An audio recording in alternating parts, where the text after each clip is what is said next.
tell these stones to become bread.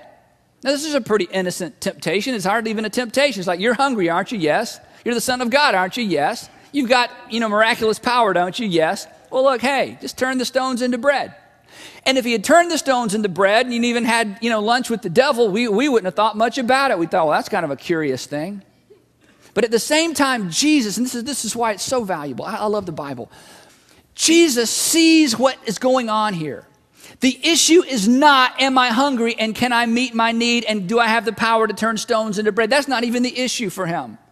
The issue is much bigger than that. It's much larger than that. He recognizes, which we miss, he recognizes the issue isn't my self-control. The issue isn't my hunger. The issue isn't, should I ever eat again? The issue is, can I continue to trust my Heavenly Father? And